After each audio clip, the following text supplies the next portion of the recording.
नमस्कार दोस्तों, जय हिंद, वंदे मातरम। स्वागत है आपका अपने टीटी फैमिली शिक्षकों के परिवार जायसवाल कोचिंग सेंटर पर, पावर्ड बाय शिक्षा ही प्रकाश है। दोस्तों, आज हम बात करेंगे आपके child development and pedagogy CDP practice set की बात करेंगे। संपूर्ण सिलेबस से आपके 30 महत्वपूर्ण लाजवाब जो है क्वेश्चन को सेलेक्ट किए गए हैं। ये 30 क्वेश्चन जो सिलेक्टेड क्वेश्चन रहने वाले, बहुत इंपॉर्टेंट एग्जाम के दृष्टि होने वाले हैं। तो चलिए देर न करते शुरुआत करते हैं। सीटेट जुलाई 2024 के लिए प्रिपरेशन करना है, सीडीपी में 30 में से 30 अंक लाना है, तो ये प्रैक्टिस सेट बहुत इंपॉर्टेंट है बाई जायसवाल कोचिंग सेंटर। तो चलिए आइए जानते हैं 30 में से आपका स्कोर कितना होता है, आपका फीडबैक कितना मिलता है। जिसमें से हमारा पहला प्रश्न आप लोगों की स्क्रीन पर आ चुका है। दोस्तों, अधिगम की गति कैसी होती है? अधिगम की गति पूरी तरह व्यक्तिगत कारकों पर निर्भर है, पूरी तरह वातावरणीय कारकों पर निर्भर है, या व्यक्तिगत और वातावरणीय कारकों दोनों से स्वतंत्र है, या कह सकते हैं व्यक्तिगत और वातावरणीय कारकों की पारस्परिक क्रिया पर निर्भर है। 4 महत्वपूर्ण लाजवाब आपके ऑप्शंस दिए गए हैं। यहाँ पे सभी कमेंट कीजिएगा मेरे प्यारे प्यारे भाइयों की, प्यारी प्यारी बहनें गृहिणी जिनका सपना है टीटी एग्जाम को फतेह करना, शिक्षक भर्ती में सिलेक्शन पाना, गवर्नमेंट टीचर बनना। तो अधिगम की गति जो होती है, अधिगम की गति से यहाँ पे ध्यान में देखा जाए तो अधिगम की गति व्यक्तिगत और वातावरणीय कारकों की पारस्परिक क्रिया पर निर्भर होती है। किस पर होती है? व्यक्तिगत और वातावरणीय कारकों की पारस्परिक क्रिया पर निर्भर होती है। तो आई होप सभी लोग समझ गए होंगे। और ये सारा नोट्स पीडीएफ फाइल प्राप्त करना तो आज ही टेलीग्राम ग्रुप हमारा ज्वाइन कीजिए, जिसके लिंक भी दे दी गई, या आप लोग टेलीग्राम में सर्च कर सकते हैं, जहाँ पे free of cost notes material मिलती है, फ्री ऑफ कॉस्ट क्लासेज भी मिलती हैं। दूसरा प्रश्न है साथियों, शारीरिक, मानसिक एवं व्यक्तित्व विकासों की मूल आधारशिला किस काल में रखी जाती है? क्या वह आपकी प्रौढ़ावस्था है, बाल्यावस्था है, किशोरावस्था है, शैशवावस्था? 3 अवस्थाएं हैं जो अक्सर पूछी जाती हैं, बाल्यावस्था, किशोरा और शैशा। इन 3 अवस्थाओं से हम क्वेश्चंस मास्टर क्लास लेकर लाने वाले हैं, जो कि टॉप 100 क्वेश्चंस रहने वाली है आगामी क्लास में। तो बहुत इंपॉर्टेंट, क्योंकि इस चैप्टर से एग्जाम में ज़्यादातर प्रश्न पूछे जाते हैं। 7 से 8 क्वेश्चंस 150 में से इस चैप्टर से होते हैं। तो शारीरिक और मानसिक व्यक्तित्व विकासों की मूल आधारशिला जिस काल में रखी जाती है, वह हमारी काल कहलाती है बाल्यावस्था। क्या हो जाएगा? बाल्यावस्था। और बाल्यावस्था जिसमें 6 से लेकर 9 वर्ष तक पूर्व बाल्यावस्था होती है, 9 से 12 की होती है उत्तर बाल्यावस्था। ये टोटल, ठीक है। बाल्यावस्था भी 2 कैटेगरी में डिवाइड आपकी हो जाती है। तो दोनों चीज़ें आपके लिए जानना बहुत ज़रूरी हो जाता है, ठीक है। नो डाउट सभी लोग समझ गए होंगे। आइए बात करते हैं अगले प्रश्न की। अगला प्रश्न है, जीन पियाजे जी की संज्ञानात्मक विकास की अवस्थाओं में निम्नलिखित में से कौन सी संख्या जो है या कौन सम्मिलित है? तो आप सभी लोग जानते हैं जी, आपके शिक्षक भर्ती में टीटी एग्जाम में टीचर एबिलिटी टेस्ट में जीन पियाजे जी मनोवैज्ञानिक ऐसे मनोवैज्ञानिक है जो बार बार एग्जाम में पूछा जाता है। तो जीन पियाजे जी संज्ञानात्मक विकास की अवस्था में कौन सी सम्मिलित है? औपचारिक, संवेदी, मूर्त या उपरोक्त छवि? तो आप सभी लोग जानते हैं औपचारिक या अमूर्त संक्रियात्मक अवस्था जीन पियाजे जी की चौथी अवस्था है, जो 11 से लेकर 15 वर्ष तक चलती है, ठीक है। ये भी आप सभी लोग जानते ही होंगे। इसके बाद संवेदी कामक अवस्था जन्म से लेकर 2 वर्ष तक की अवस्था, मूर्त संक्रियात्मक अवस्था 7 से लेकर 11 वर्ष तक की अवस्था। तो ये सारे हो जाएंगे। और एक अवस्था और है पूर्व संक्रियात्मक अवस्था, जो कि 2 से लेकर 7 वर्ष तक की अवस्था होती है, द्वितीय अवस्था कहलाती है। तो तीनों अवस्थाओं को आपने अच्छे तरीके से जान लिया। आई होप सभी लोग समझ गए होंगे। आइए बात करते हैं आपके अगले प्रश्न की।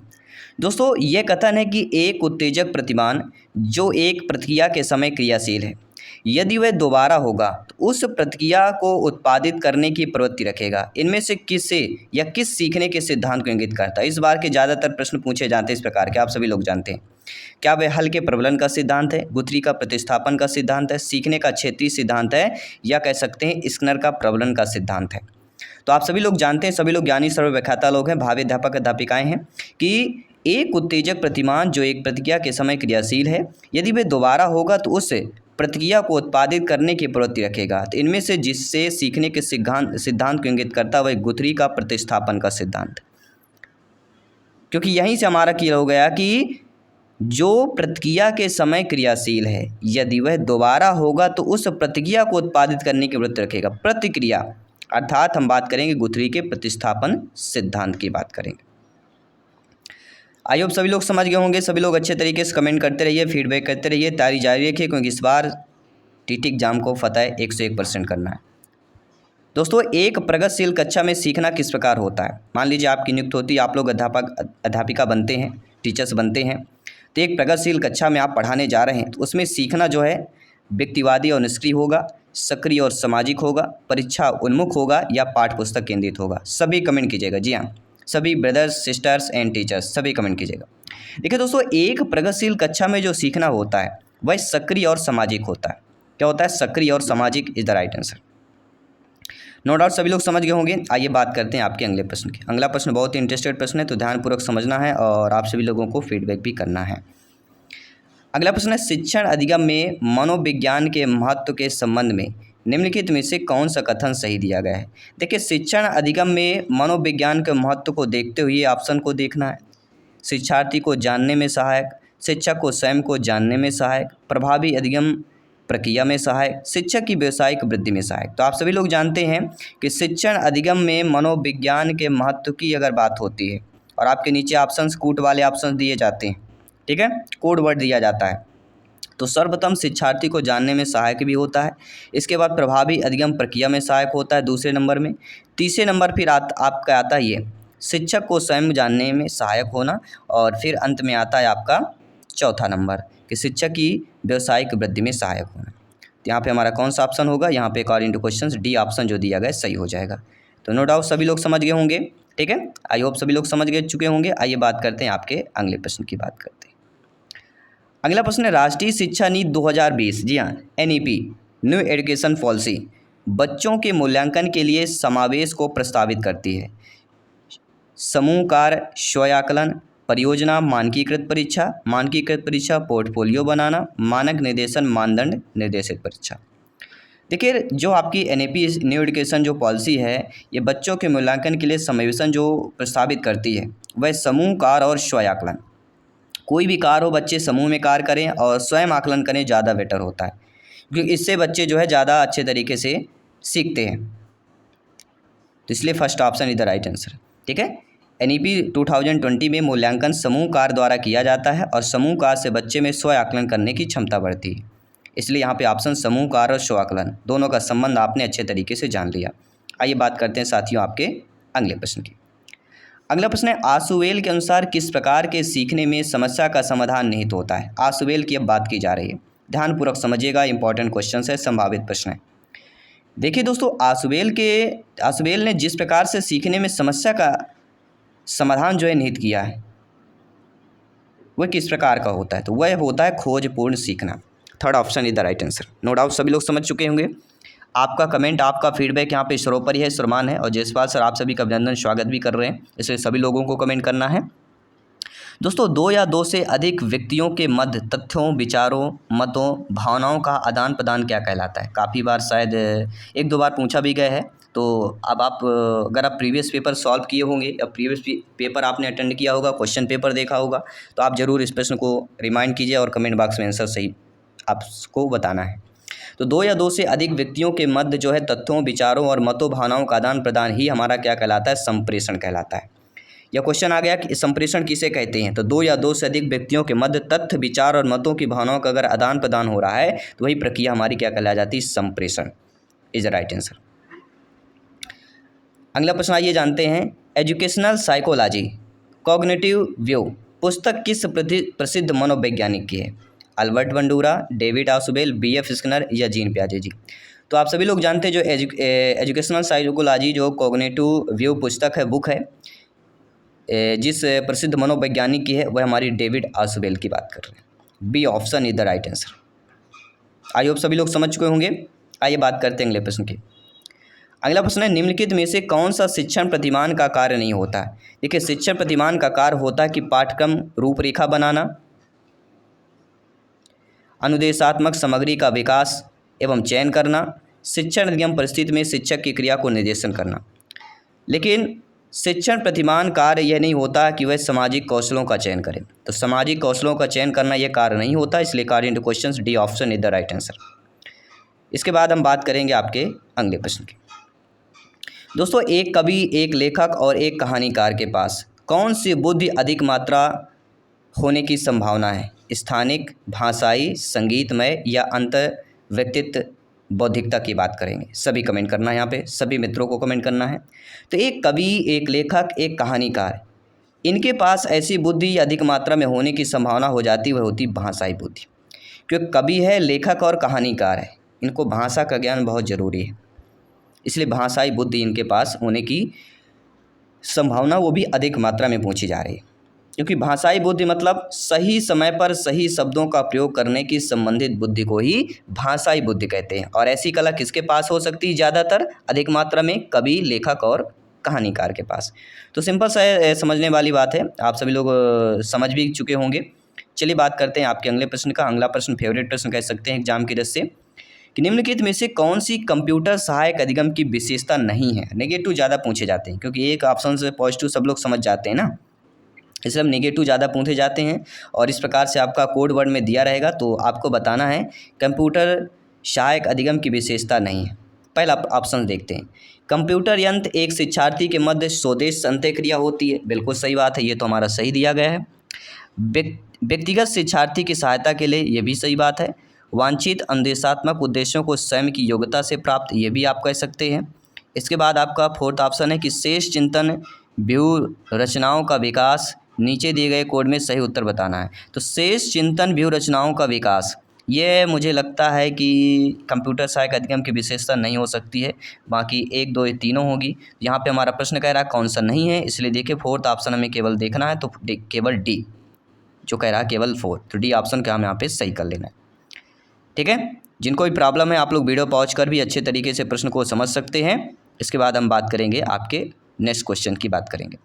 दोस्तों निम्नलिखित में से कौन सा कथन जो है मानसिक स्वास्थ्य के विषय में सत्य नहीं है? देखिए मानसिक स्वास्थ्य यानी कि व्यक्तित्व की पूर्ण एवं संतुलित क्रियाशीलता होनी चाहिए, तनाव, अंतःद्वंद, हताशा को कम करना चाहिए, जीवन की वास्तविकताओं को स्वीकार करना, लेकिन प्रक्षेपण एवं प्रतिक्रिया निर्माण की प्रक्रिया, यह कथन मानसिक स्वास्थ्य के विषय में नहीं दिया गया है, क्योंकि प्रक्षेपण प्रतिक्रिया ये मानसिक से संबंधित नहीं है।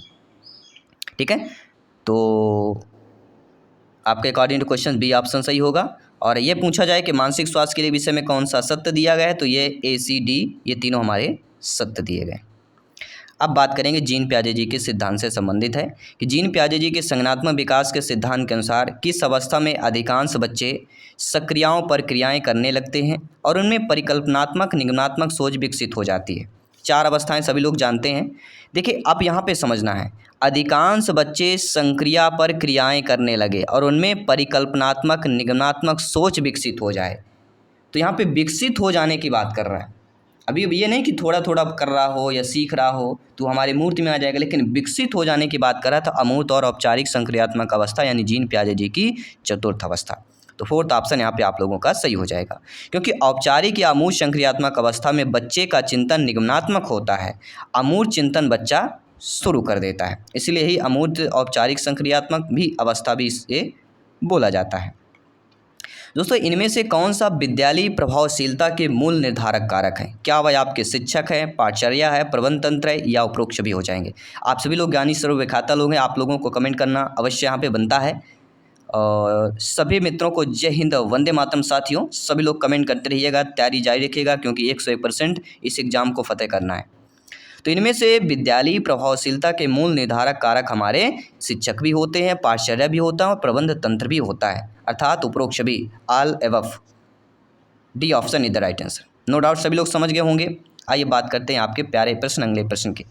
दोस्तों शिक्षा में व्यवहारवाद का विचार किस मनोवैज्ञानिक ने दिया? देखिए जब भी व्यवहारवाद का जिक्र हो एक याद रखिएगा, व्यवहारवाद के जनक सभी लोग जानते हैं जे.बी. वाटसन यानी जॉन वाटसन की बात करेंगे, और यही है व्यवहारवाद विचार मनोवैज्ञानिक ने जिस मनोवैज्ञानिक ने व्यवहारवाद का विचार दिया वह आपके जॉन वाटसन की बात करेंगे। थॉर्नडाइक ने किस पर प्रयोग किया? बिल्ली पर प्रयोग किया था। कोहलर ने किस पर किया? चिंपांजी पर किया। इन चीज़ों को ध्यान रखते रहना है, मनोवैज्ञानिक सिद्धांत को भी ध्यान में रखते रहना है। आइए बात करेंगे अगले प्रश्न की। शैक्षिक तकनीकी जिसका उद्गम भौतिक विज्ञान एवं अभियांत्रिकी से होता है। शैक्षिक तकनीकी फर्स्ट, तकनीकी सेकंड, हार्डवेयर या सॉफ्टवेयर। अब यहाँ पे समझना है कि शैक्षिक तकनीकी जिसका उद्गम भौतिक विज्ञान के अभियंत्रिकी से हुआ, और नीचे कोड वर्ड भी दिया गया है। तो भौतिक अभियंत्रिकी से जो हमारा हुआ है वह एक शैक्षिक तकनीकी फर्स्ट और हार्डवेयर उपागम, ये दोनों ऐसे हैं, ये दोनों ऐसे शैक्षिक तकनीकी हैं जिनका उद्गम भौतिक विज्ञान के अभियांत्रिकी से हुआ, यानी शैक्षिक तकनीक और हार्डवेयर, यानी कि यहाँ पे according to questions C option is the right answer. No doubt किसी भी प्रश्न में डाउट है बेफिक्र आप लोग कमेंट कर सकते हैं। जयसवाल सर आप सभी का अभिनंदन और स्वागत कर रहे हैं। इसके बाद हम बात करेंगे आपके अगले प्रश्न की, कि दोस्तों इनमें से कौन सा संवेगात्मक बुद्धि का आयाम नहीं है? यानी ये जानना जरूरी है आपके लिए कि संवेगात्मक बुद्धि के आयाम कौन है। देखिए संवेगों का प्रत्यक्षीकरण, मूल्यांकन, अभिव्यक्ति, ये संवेगात्मक बुद्धि के आयाम है। संवेगों की समझ और विश्लेषण करना, चिंतन का संवेगात्मक सुगमीकरण करना, ये भी संवेगात्मक बुद्धि के आयाम है। लेकिन दोस्तों जो आपका दिया कि समस्या समाधान की जन्मजात क्षमता होती है, ये आपके संवेगात्मक बुद्धि का आयाम नहीं हो सकता, क्योंकि समस्या समाधान करने की क्षमता जन्मजात हो, ये संवेगात्मक बुद्धि एक्सेप्ट नहीं कर रही। इसलिए according to questions C option is the right answer. इसके बाद बात करेंगे आपके बेहतरीन क्वेश्चन, लाजवाब क्वेश्चन है, इस प्रश्न का जवाब जरूर दीजिएगा कि इनमें से व्यक्ति विशिष्ट स्वर, लय, ताल के बीच अंतर करने में सक्षम होते हैं, जिसे पहचानने में अन्य चूक कर सकते हैं। क्या वह तर्क गणितीय बुद्धि है, शारीरिक गति, संवेगात्मक बुद्धि, अंतर्व्यक्तित्व बुद्धि या संगीतमय बुद्धि?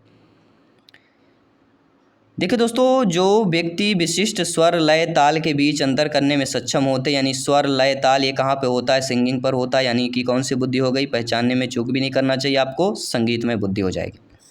सिंपल सी बात है, क्योंकि संगीतमय बुद्धि का संबंध ही सुर, लय और ताल के बीच अंतर करने के सक्षम होता है। तो ये चीज़ें आपको समझना बहुत ज़रूरी है। दोस्तों अगला प्रश्न है, प्रभावी के निम्नलिखित तत्वों को उनके सही क्रम में व्यवस्थित करना है। पहला दिया गया पर्यावरणीय संदर्भ, प्रक्रिया, अदा जिसे हम निवेश कहते हैं, प्रदा जिसे हम उत्पाद कहते हैं, और नीचे कोड वर्ड आपका दिया गया है। ठीक है, देखिए सबसे पहला निवेश होता है, अदा करना होता है। अदा करने के बाद फिर प्रक्रियाएं होती हैं, इसके बाद फिर प्रदा उत्पाद बनता है, और फिर आपका पर्यावरणीय संदर्भ होता है। यानी कि फर्स्ट ऑप्शन ये अदा, इसके बाद प्रक्रिया, इसके बाद प्रदा, इसके बाद पर्यावरण, ये हमारा हो जाएगा कोड। यानी कि जो डी ऑप्शन आपका दिया गया है वह आपका लेडी सही हो जाएगा। आइए बात करते हैं अगले प्रश्न की। दोस्तों निम्नलिखित में से कौन सा स्तर लॉरेंस कोहलबर्ग के नैतिक विकास के सिद्धांत में नहीं है?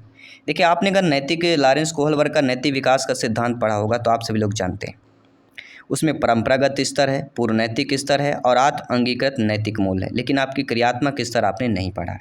ठीक है, आइए बात करेंगे आपके अगले प्रश्न की। जीन पियाजे से संबंधित है। जीन पियाजे जी के अनुसार नैतिक विकास की अवस्थाएं इंगित करना है।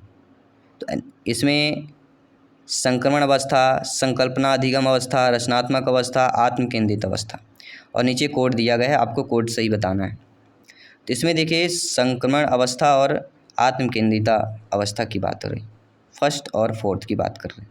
ठीक है, सभी लोग समझ गए। आइए बात करते हैं अगले प्रश्न की।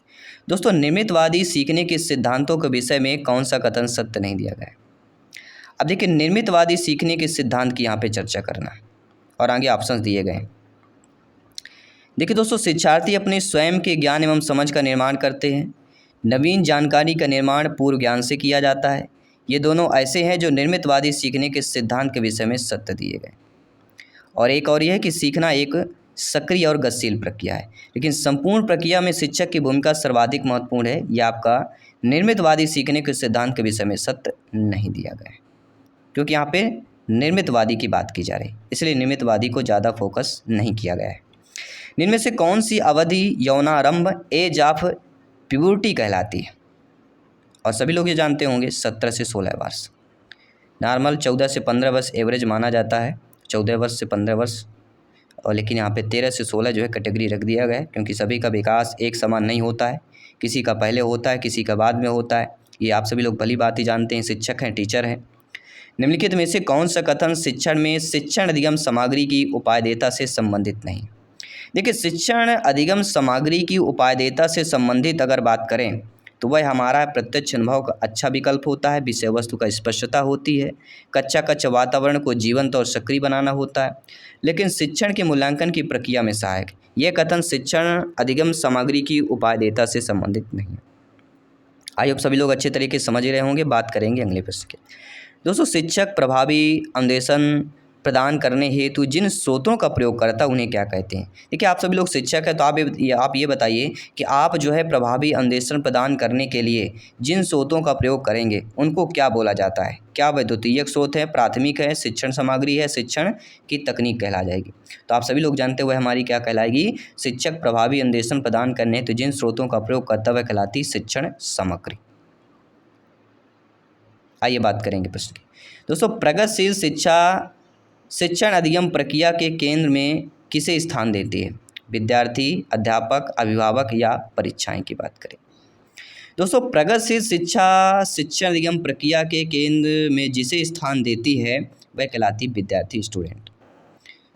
ठीक है, 2 क्वेश्चंस 2 प्रश्न और बचे, इनको भी अच्छे तरीके से अटेंड कीजिए, फीडबैक कीजिए और फिर आप लोगों को बेहतरीन 30 में से कितना स्कोर हुआ ये भी आपको कमेंट करके अवश्य शेयर करना है।